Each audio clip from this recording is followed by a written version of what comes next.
you stopped recently to ask yourself the question exactly what it is you want out of life?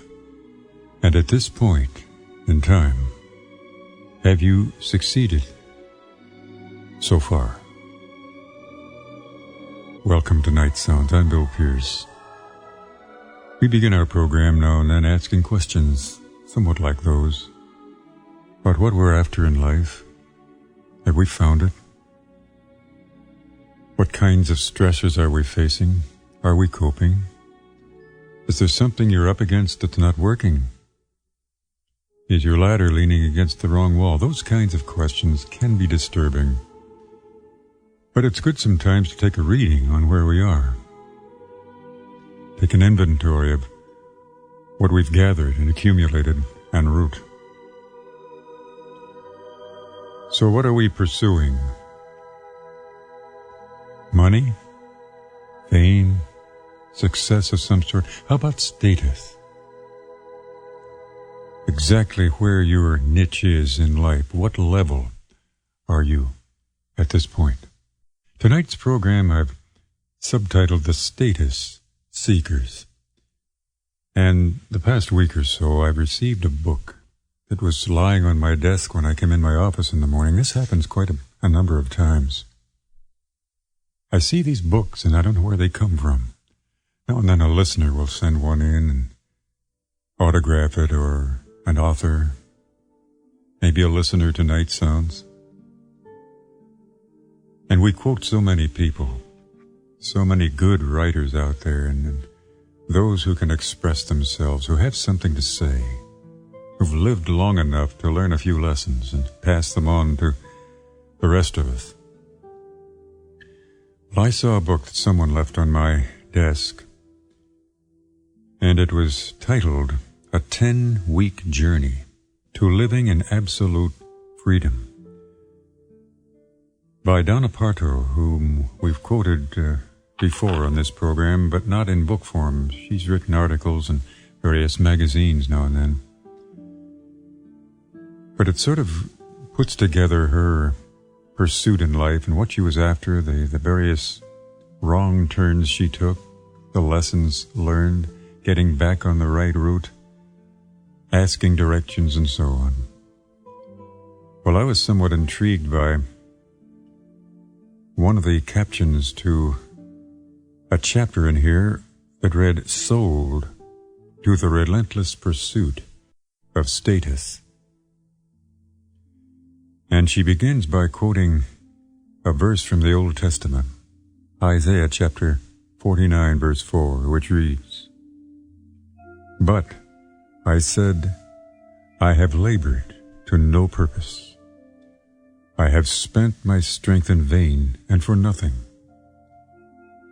Yet what is due me is in the Lord's hand, and my reward is with my God."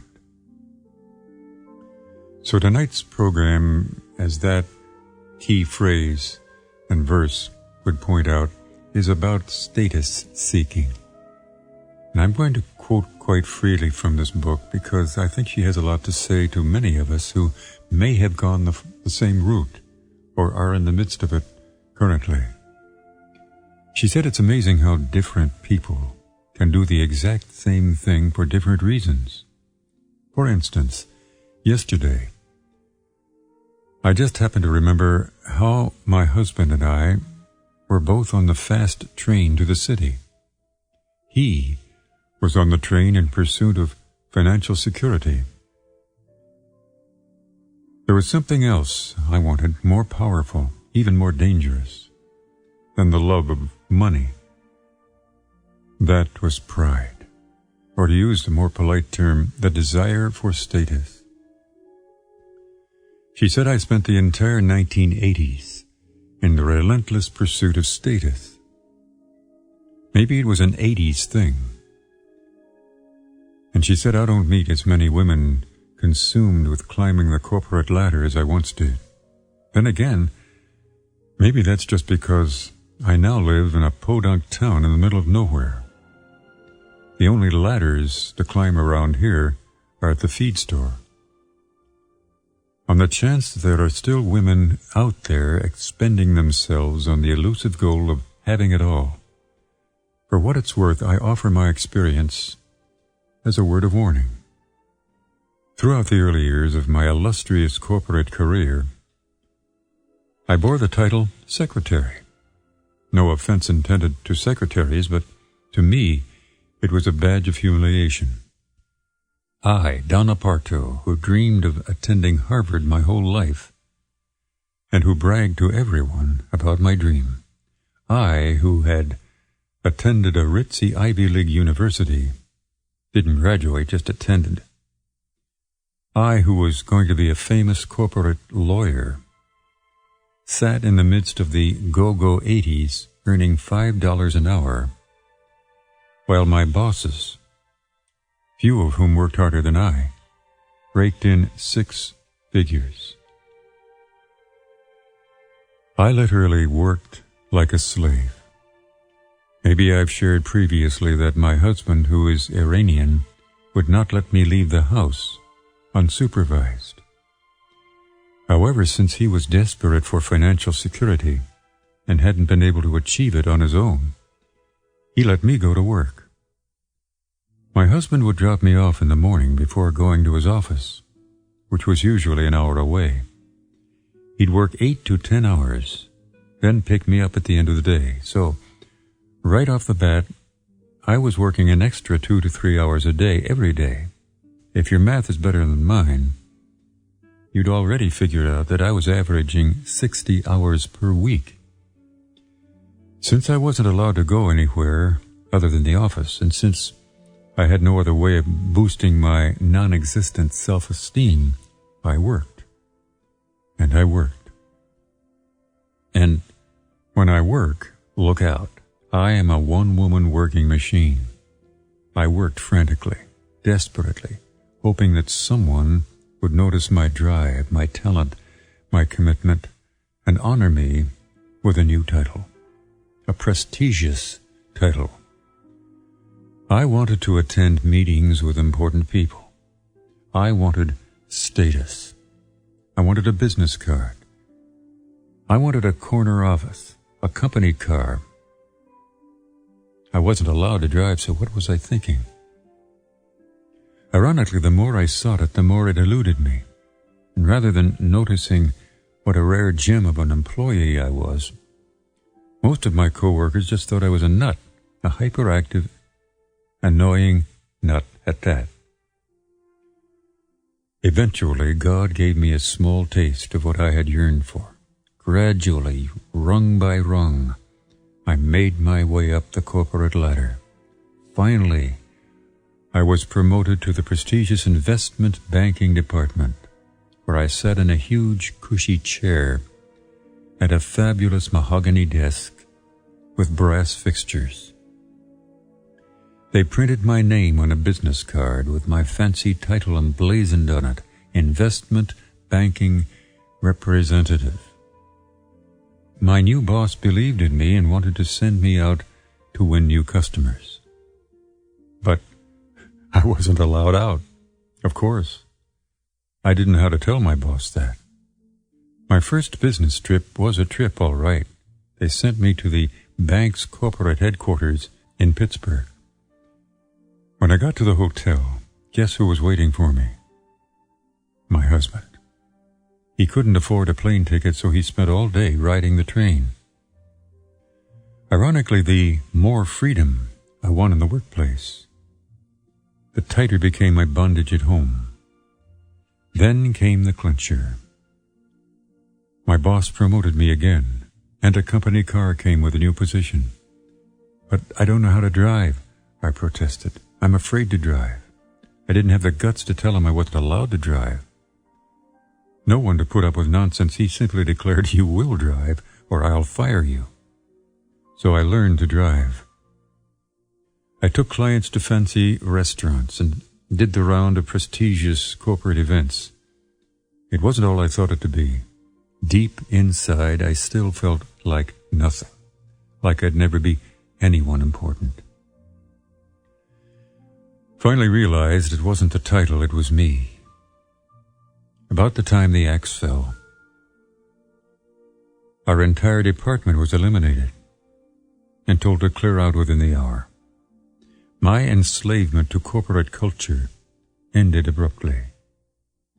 But I was still enslaved to my yearning for status. And now I realize my marriage and my story are extreme. Nonetheless, I challenge you to examine your own heart. Is it possible that you've been living your life in the relentless pursuit of status? I'm going to leave the narrative right there for a moment as we turn to our first music. Any of you who've joined us in the past few moments, I'm reading a bit of the life of a very well-known authoress named Donna Parto, who's giving us insight into some of the things she faced in seeking status and personal advancement in her life, all surrounding the basic word of pride, of which we are all a part in our own essence, to one degree or another. Going to bring out a one-word title now, trust. This is the key word in our first music and our second selection too. Calling on Cynthia Clausen and Wayne Watson, two contemporary artists, to sing this song of trust for us. And as perhaps you have in your life been seeking some sort of self-realization, self-advancement or aggrandizement, maybe you are the center of your life, and everything revolves around you as the breadwinner, the husband, the wife, or whatever it might be, and you're off on the wrong tangent.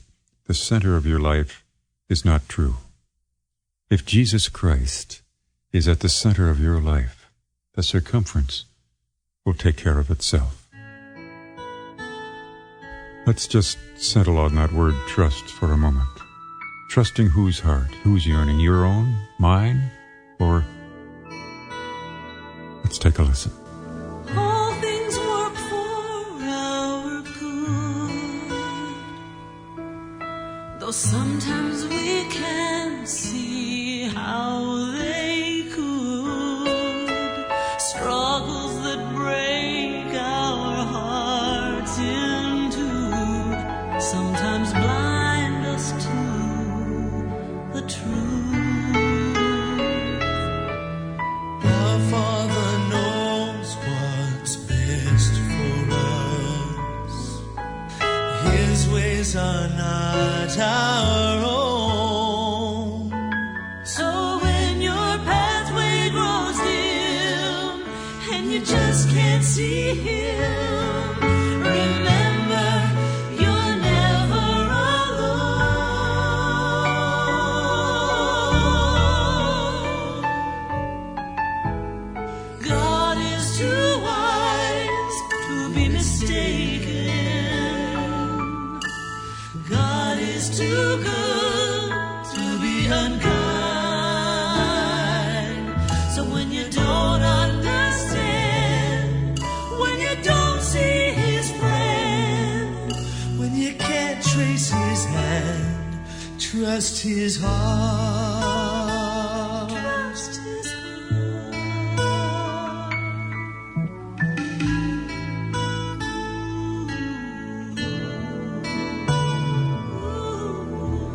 He sees the master plan. He holds our future in his hand.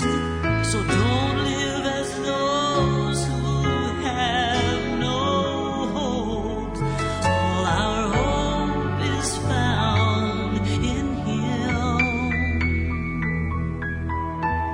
We see the present clearly,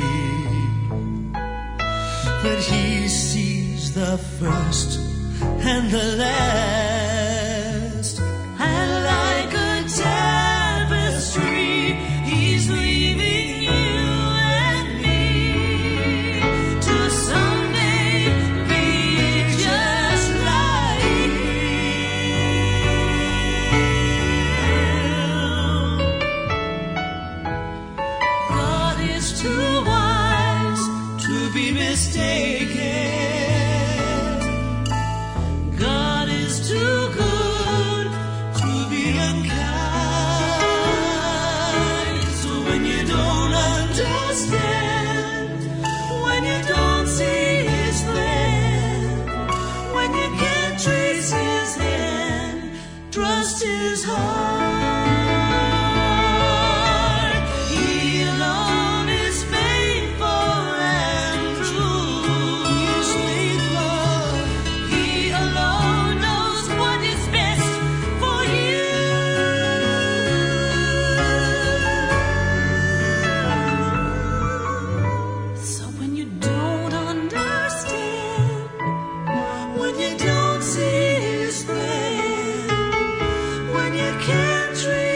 understand, trust his heart.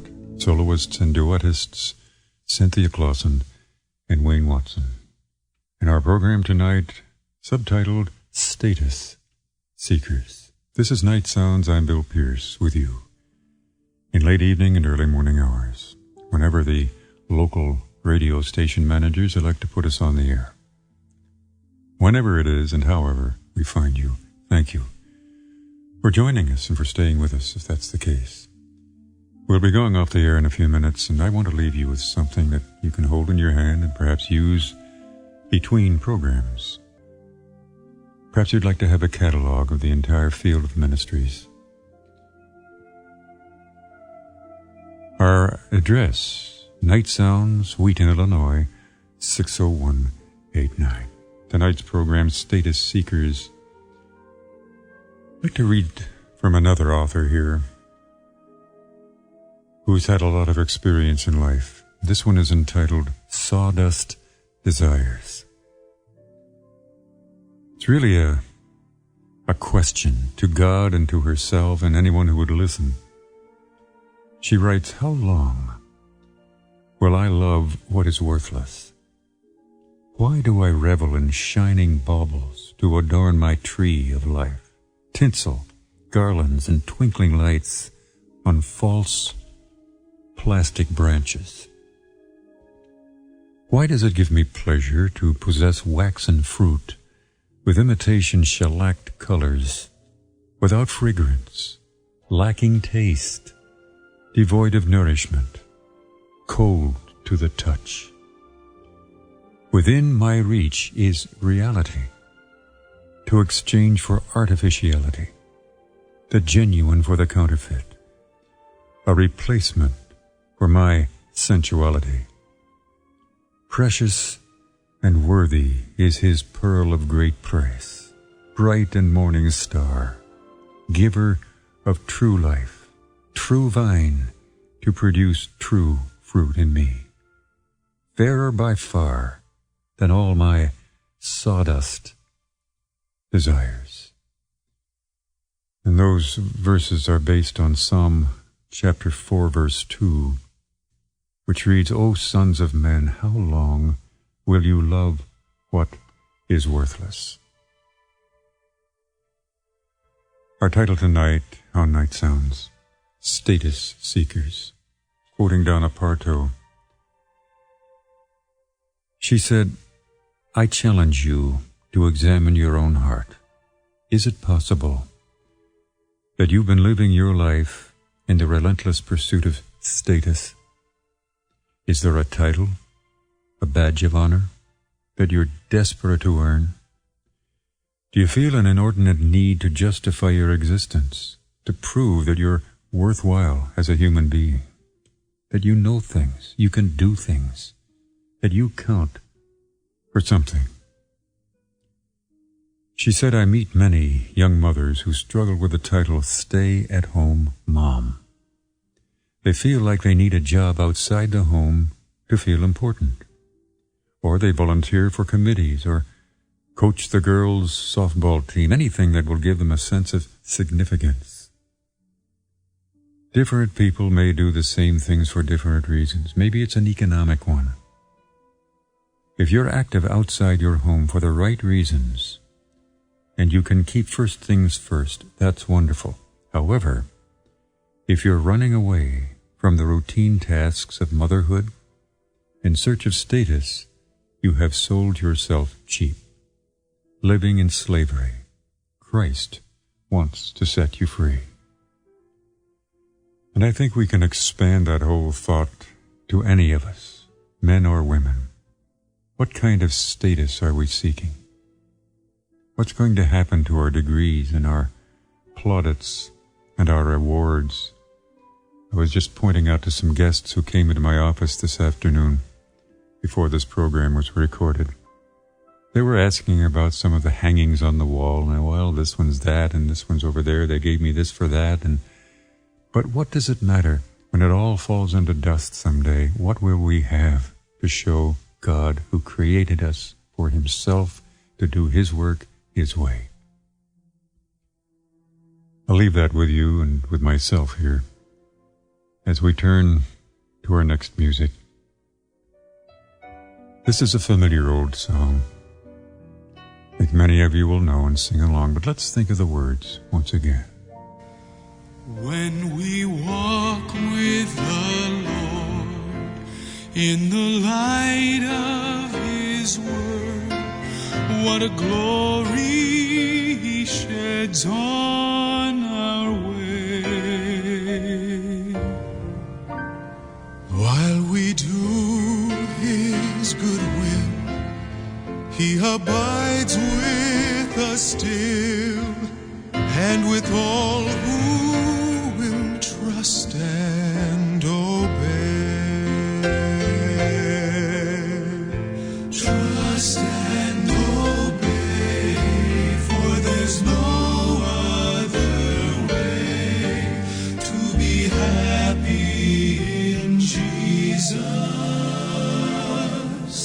but to trust and obey. I'm going to bring that song down and out here while I quote for you another old hymn as we close our program, watching the clock here. It's a song of prayer. Be still, my soul. The Lord is on thy side. Bear patiently the cross of grief or pain. Leave to thy God to order and provide. In every change He, faithful, will remain. Be still, my soul. Your best, your heavenly friend, through thorny ways leads to a joyful end. I'm going to play a very exciting rendition of this now by a big band. It sounds sort of like a contradiction to the song and to the mood and everything, but I think that you'll enjoy this. Ralph Carmichael and the big band in a live concert in a college out in California. The band's starting very softly, and then they pick up the tempo and get into a terrific variation. Be still, my soul, the Lord is on thy side.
Ralph Carmichael and the big band, live concert out in California.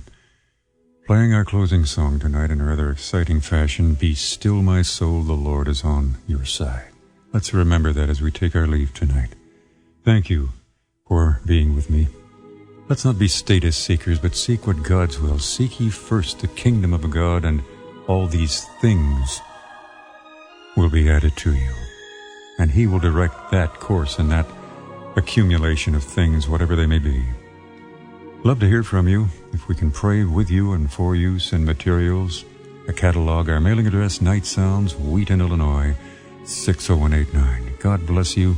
Keep you on His track, seeking His status. Till next we meet, a great day tomorrow to you, and a peaceful good night.